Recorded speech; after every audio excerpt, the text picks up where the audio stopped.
तो सर मैं ये बताना चाहता हूँ कि सर मेरा जो है माइंड वो बस मतलब इधर उधर घूमता रहता है, तो उसके लिए एकाग्रचित करने के लिए क्या किया जाए?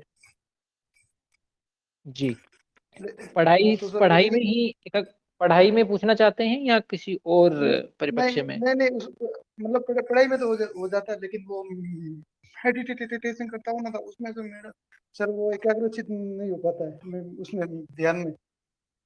जी जी जी दीदी जी, सवाल बिल्कुल जायज़ है। और जब शुरुआत में मेडिटेशन का अभ्यास जब कर रहे होंगे, जितने भी हमारे साथी जुड़े हैं, भाई-बहन जुड़े हैं, तो निश्चित तौर पर ये होता है कि मन भटकता है, मन एकाग्र नहीं हो पाता है। तो क्या करें जो नए भाई-बहन जिन्होंने मेडिटेशन करना, ध्यान करना अभी शुरुआती स्टेज में जो है और इसका अच्छा अभ्यास करना चाहते हैं, एकाग्रता वो कैसे बढ़ाएँ उसके अंदर? जी दीदी जी बताएँ। ओम शांति भाई जी। ना आपने देखा होगा कि हम जब मेडिटेशन करने बैठते हैं तो सबसे पहले हमको ये सिखाया जाता है कि आप कोशिश करें कि बैठ करके मेडिटेशन करें एक स्थान पर। और जैसे आपने कहा वो बहुत अच्छी बात है कि आपका पढ़ाई पे एकाग्रता और कंसंट्रेशन होता है, तो उसका मतलब है कि मेडिटेशन के समय पे वो कंसंट्रेशन इसलिए नहीं हो पाता क्योंकि कहीं ना कहीं मन के अंदर थोड़ी क्लैरिटी नहीं है।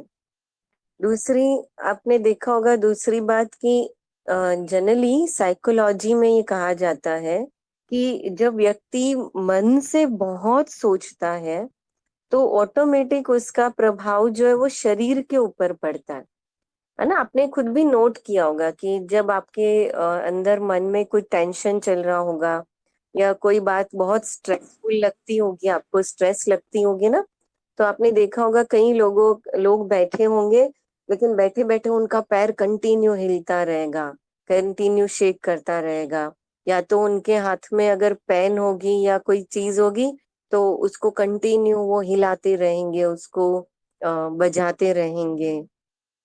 और उसका कारण होता है कि मन में इतना सोच चल रहा है इस जिसके कारण उनके हाथ पैर जो है वो अनकॉन्शियसली भी वो कंटिन्यूस हिला रहे हैं, मतलब इतना बेचैन होते हैं वो।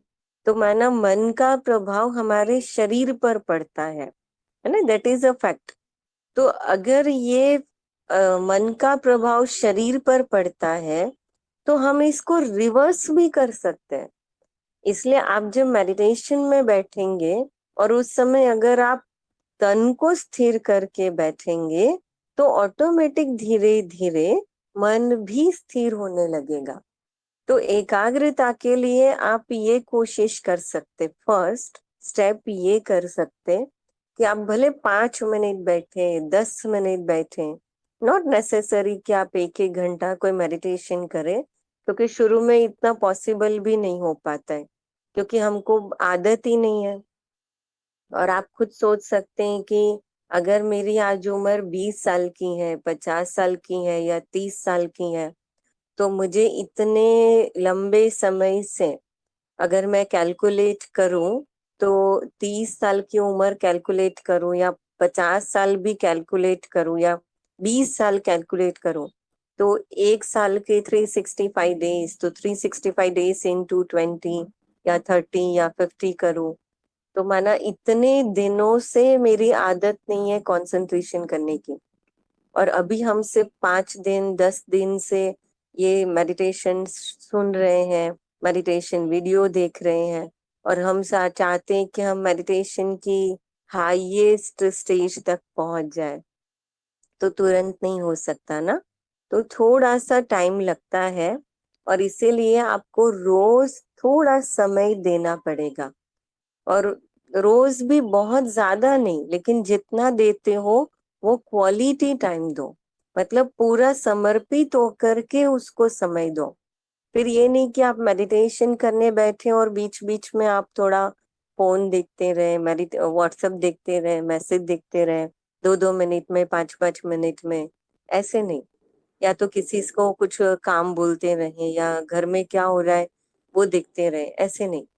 लेकिन आप 10 मिनट देते हो तो जेन्युइनली उसको समर्पित होकर के दें कि 10 मिनट मुझे कुछ नहीं सोचना है और सिर्फ मेडिटेशन पे फोकस करना है कि मैं एक बहुत प्यारी आत्मा हूँ, या मैं शरीर को चलाने वाली एनर्जी हूँ, या मैं बहुत सुंदर मास्टर सर्वशक्तिमान हूँ, या I am a peaceful soul, मैं बहुत शांत स्वरूप आत्मा हूँ। बहुत सारे विवेक भाई ग्रुप में बहुत अच्छे मेडिटेशन म्यूजिक है या कमेंट्री है। इवन कुछ नहीं आपको लगता है सॉन्ग्स भी है, तो आप 10 मिनट वो एक ही सॉन्ग सुनिए, 10 मिनट कंटिन्यू सॉन्ग्स नहीं सुनिए, एक ही सॉन्ग सुनिए और फिर अपने मन को साइलेंट करिए। बेस्ट है ओम ध्वनि लगा सकते हैं, लेकिन मैं ये कहूंगी कि 10 मिनट 15 मिनट रोज निकाल के आप बैठिए मेडिटेशन में, और लेकिन समर्पित होकर के बैठिए, तो ही आपकी कंसंट्रेशन पावर मेडिटेशन के अंदर बढ़ेगी। लेकिन उसका बेस ये होता है कि 15 मिनट अगर आप मेडिटेशन को देते हैं, तो आप फिर कम से कम 15 मिनट आधा घंटा कुछ ना कुछ ज्ञान सुनने को भी दीजिए, क्योंकि ज्ञान अर्थात समझ, और वो हमारे मेडिटेशन का बेस है। तो जब बेस क्लियर होता है, तो अपने आप मन को जब समझ मिलती है कि मुझे किस दिशा में जाना है, तो फिर उसके भटकने का सवाल ही नहीं है। आप रोज ऑफिस से या स्कूल से कॉलेज से घर तक बिना सोचे समझे ख्यालों में भी आप पहुंच जाते हो, आपके पैर अपने आप आपके घर तक पहुंच जाते हैं, या घर से निकलेंगे तो जहाँ आपको जाना है वहां अपने आप पहुंच जाते हैं, क्योंकि आपको कितने दिनों से वहां जाने की आदत है। बिल्कुल वैसे ही मन को आप रास्ता दिखाओगे और उस पे रोज लेके जाएंगे ना, तो अपने आप धीरे धीरे धीरे वो बढ़ने लगेगा। Thank you.